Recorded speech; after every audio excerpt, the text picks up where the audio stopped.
You know, I had this sermon almost completed, almost done. And then Friday, it was announced that Chadwick Boseman, who starred as Black Panther, died. If you don't already know, I'm telling you now, I love that movie. If you haven't seen it, you should watch it. But I think I see Terry sitting up. I actually made you watch it, Terry. It was my choice for the pastor's film. And so it may not have been everyone's cup of tea, but I'm just reminded of how I love that film. Um, I need you to understand the importance of that film and that actor to the Black community. It was revolutionary to see a Black superhero on the big screen who had advanced technology and a strong moral code, who listened to women and who was open to spiritual guidance. My son and I, we actually met Mr. Boseman for a quick moment. It was on a special segment of the Jimmy Fallon show. You might see a snippet of us in the tributes that are being done in his honor. But I have been deeply saddened by his passing. But it wasn't Mr. Boseman's death that was the only terrible thing that happened last week. You know, as a minister and as a church, we have to be careful when we talk about politics. We cannot endorse a candidate, and it would be improper to publicly support one party over another. Although we have seen some churches and some pastors do just that. We are supposed to be impartial, but we shouldn't be neutral. I got that from Pastor Will. We have to walk a fine line, and I'll admit that I don't always walk it correctly.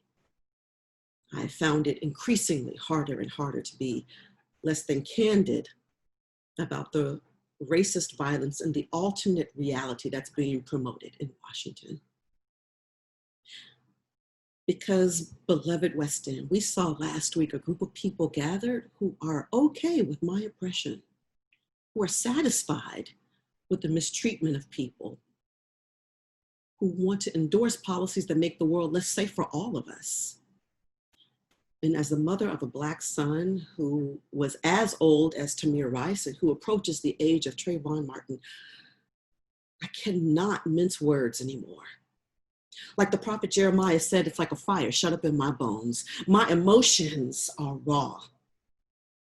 I do not have the patience for platitudes. And I apologize, I deeply apologize in advance if I offend anyone. But after 4 years of bullying, I would like to feel safe again. I would like some peace. Lukewarm, safe statements of support cannot speak to the injustice that is occurring on a daily basis on our streets. Ambiguous language actually adds harm to already hurting communities. As followers of Christ, as people of the way who are called to love God and to love our neighbor, we must be clear about what is happening in our world. I am one of your pastors, yes, but I'm also a Black woman. I'm also the mother of a Black child, a Black male child, and I need you to hear from me about the ways in which I am being harmed. I need you to hear me call it what it is. Violence is escalating. We have seen armed white men patrolling the streets in and out of police uniforms, and they do not have my best interests in heart. I need you to know that it is psychologically damaging for me to see this. It's designed to do that in the same way that burning a cross on someone's lawn was designed to inflict emotional damage. I am afraid of what I see in the news. Even last night, we are hearing that someone else has been killed. And I will not be ambiguous here. The man who sits in the White House now, I believe, is responsible for this escalation of violence. And I believe that he is a clear and present danger to me and my son, the people who look like me.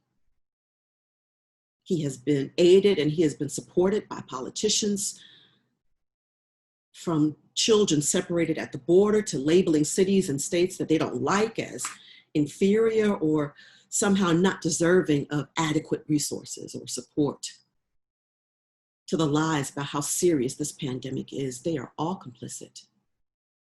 Black people, brown people are dying disproportionately from the coronavirus.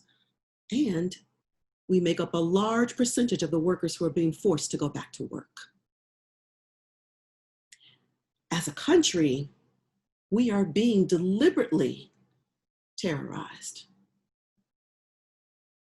I cannot tell you who to vote for, but I am called to speak justice and good news. And I cannot get to the good news if I do not tell the truth first.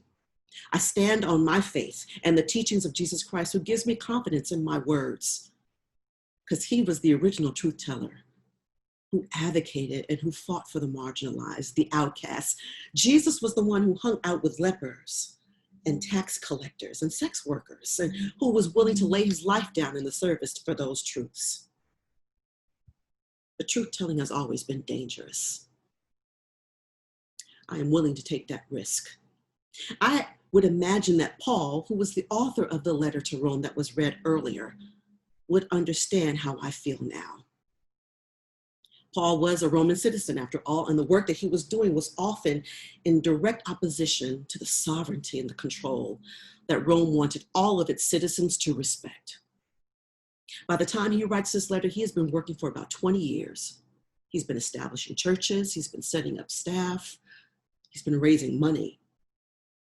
He is more confident and he is clear about his purpose and his ability to get the job done.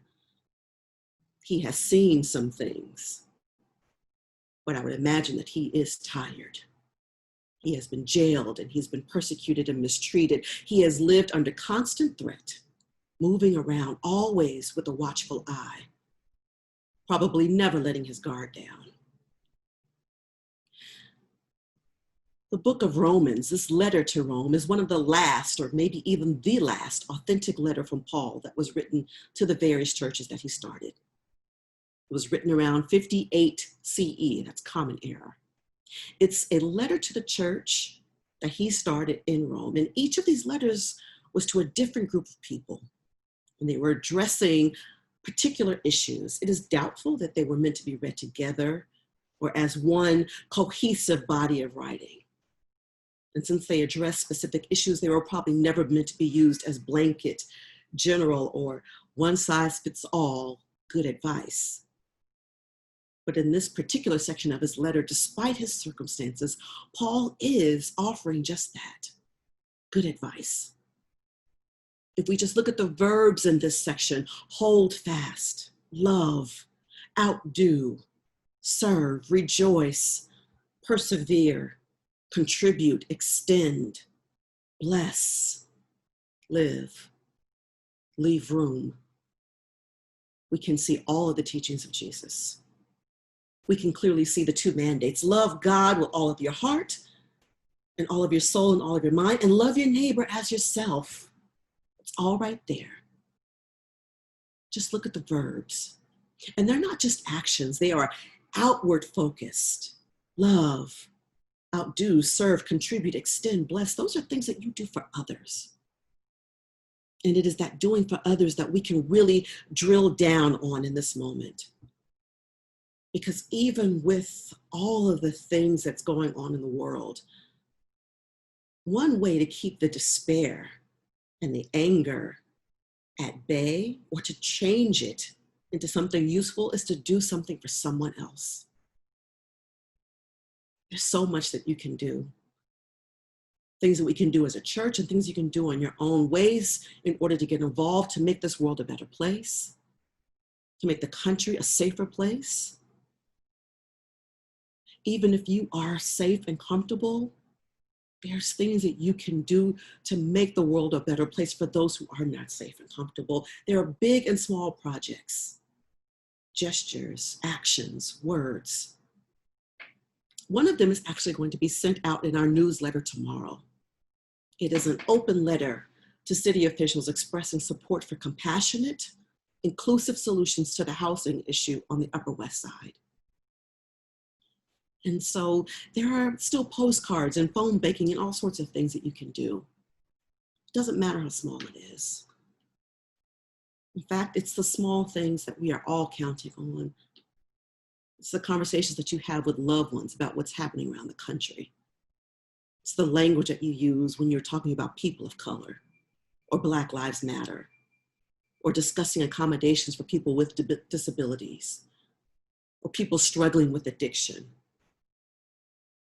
about police brutality, about defunding and de-escalation, about prison reform, homelessness, housing rights. Offer good advice as people grapple with the upcoming election, as people grapple with how to be true believers and true followers of Christ in this world.